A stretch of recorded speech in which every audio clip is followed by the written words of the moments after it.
Shannon. Hi, Ryan. Hi, Mike. Hi.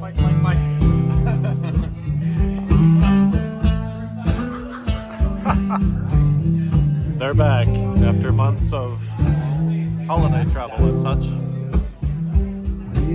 Back at the Fuego.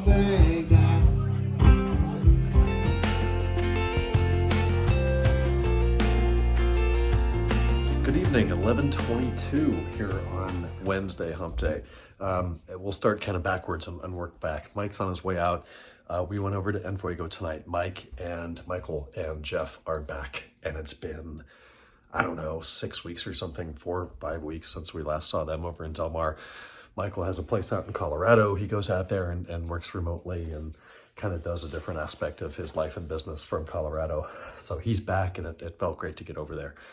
They're on winter hours, which means they start at 6 o'clock instead of 9 or instead of 7. So that's a little bit more challenging to leave the shop earlier and get over there, but we made it. Earlier at the shop today, Caesar picked up his car, the 2000 Silverstone with the Le Mans interior. We got that in there after doing the diff seals yesterday, put it up on the lift after 40 miles. Everything's nice and dry. Put on a new transmission belly pan or splash shield, put on the new engine belly pan. Scan for codes, check the tire pressure, wheel torque, all fluids, everything like that. Make sure it's totally ready to go. It is flawless, ready to go.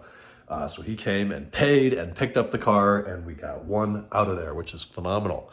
Now, we took in another car today, so we had to get rid of one. We're still at capacity. The one we took in is a April 2000 jet black M5 with a black sport full leather interior, pretty rare spec, no options. We're doing a clutch, flywheel, motor mounts, control arms, trans mounts, kind of a refresh like that. On King Kong, the car that's stuck in gear. So we determined it's not stuck in first gear, it's stuck in third gear based on the gear ratio. So we're stuck in third gear, which explains a whole lot of stuff.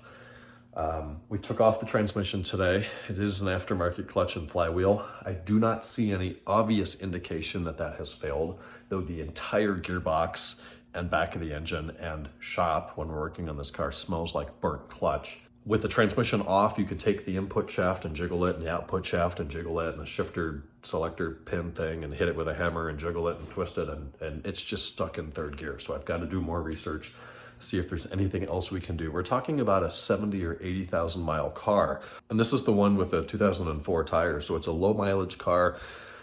It seems to have been well taken care of. There's a lot of very expensive components on the car. The body is clean. It has a clean title.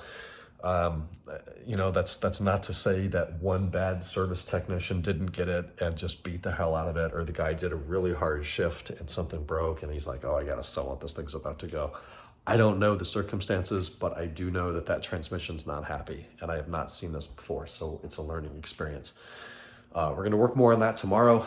Dan's car is coming along, the Silverstone 01. I put the old springs on the new struts today, and the new spring pads and top mounts and hardware and all that, so the springs are ready to go in. Mike did the other straight control arm, did the brake lines today, just a whole bunch of stuff. CSB in the drive shaft. Good work today. I'm going to bed. I'll give you a shop update a little bit better tomorrow. It's 11:30. I'll talk to you guys tomorrow on Thursday.